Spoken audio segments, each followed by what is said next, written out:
আজকে আপনাদেরকে বাংলার তাজমহলে নিয়ে এসেছি। এই তাজমহলে কোথা থেকে কিভাবে এখানে আসবেন সেটাই আজকে বলবো এবং আমরা কি করেছি সেটা নিয়ে আলোচনা করব। সম্মানিত ভিউয়ার্স, যে যেখান থেকে দেখছেন শুনছেন, আজকে এই ভিডিওতে এসেছেন প্রত্যেকেই স্বাগত। নিশ্চয়ই অনেক বাহারি কিছুই এতক্ষণে দেখে ফেলেছেন।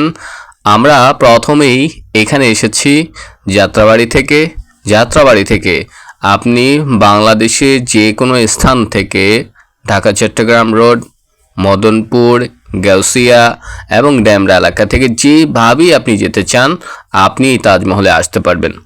শুরুতেই এই তাজমহলে আসার জন্য আমরা বরফা গিয়েছিলাম। যেহেতু যাত্রাবাড়ি এলাকা থেকে যাব, আমরা ওখান থেকে গিয়ে 20 টাকা অটো ভাড়ার বিনিময়ে এই তাজমহলে প্রবেশ করতে যাচ্ছি। আপনারা নিশ্চয়ই দেখতেই পাচ্ছেন, জনপ্রতি 200 টাকা করে এখানে ঢুকতে হয়। 5 বছরের উপরে শিশু যারা আছে তাদেরকেও টিকিট নিতে হয়। আমার কাছে মনে হয় বেশ বেশি হয়েছে এই টিকিটের মূল্য। দেখতেই থাকুন, শুনতেই থাকুন এবং আমাদের সাথেই থাকুন। আমরা প্রবেশ পথের মধ্য দিয়ে ঢোকার সাথে সাথেই তাজমহলের যে সৌন্দর্য, যে 4টা পিলার এবং মাঝখানে দাঁড়িয়ে আছে এমন একটা দৃশ্য দেখার জন্য অনেক দূর থেকে এসেছিলাম। সাথে আপনারা যারা আমার সাথে আছেন আপনাদেরকেও দেখানোর জন্য এই তাজমহলে অংশগ্রহণ করেছিলাম। এমন একটা টাইমে এসেছি যখন রোদ ছিল, হালকা বাতাস ছিল এবং মানুষও ছিল বেশ, না থাকলেও অল্প কিছু। তাজমহলে আসতে হলে আপনাদেরকে সবচেয়ে সহজ উপায় হচ্ছে হয় গাউসিয়া না হয় মদনপুর। যেখান থেকে আসেন, ঢাকা চট্টগ্রাম রোড থেকে আসলে মদনপুরে নামতে হবে এবং চট্টগ্রামের ছাড়াও আরও যারা আছেন বিভিন্ন জায়গা থেকে আসেন, গাউসিয়া, মদনপুর, মোগরাপাড়া এবং আমাদের ড্যামরা এলাকা, যেখান থেকেই যান আপনারা আপনাদের মতো করে যে কাউকে বললেই অল্প কিছু টাকার বিনিময়ে আপনারা এখানে পৌঁছে যেতে পারেন। তাজমহলের আসল সৌন্দর্য এখনও টিকে আছে এবং এই স্থাপনা বাংলার অহংকার হিসেবেই এখনও সাক্ষী হয়ে দাঁড়িয়েছে। তাজমহলটি সাধারণত 2003 সালেই কাজ শুরু করে দিয়েছিল এবং সেই 2003 থেকে 2008 সালে এসে আমাদের মতো দর্শনার্থী যারা আছেন তাদের জন্য এটা উন্মুক্ত করা হয়। 2009 সালে একবার অবশ্য গিয়েছিলাম। 2009 সালের পর এই প্রথম 2026 সালে আমি গিয়েছি, দেখেছি। তবে যেমন ছিল 2009 সালে ঠিক তেমনই আছে এই বাংলার তাজমহল।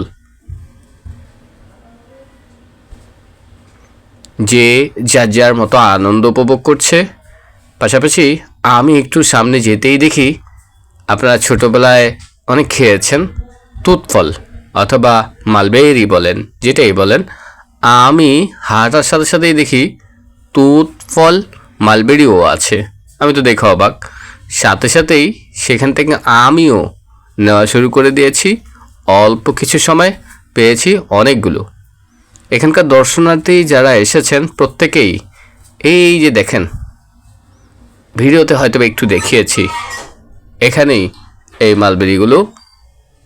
মালবেরি গাছগুলো ছিল, যে জন্য এই দর্শনার্থীরা খুব সহজেই পেয়েছে। অনেকে ডাল ভেঙে নিয়ে গিয়েছে গাছ রোপণ করবে বলে।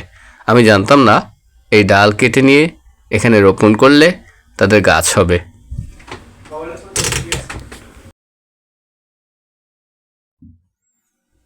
ঢাকার খুব কাছে হওয়াতে এই অঞ্চলের মানুষগুলো খুব দ্রুতই যখন ইচ্ছে তখনই আসতে চায়, আসতে পারে এবং যাতায়াত ব্যবস্থাও খুবই সুন্দর।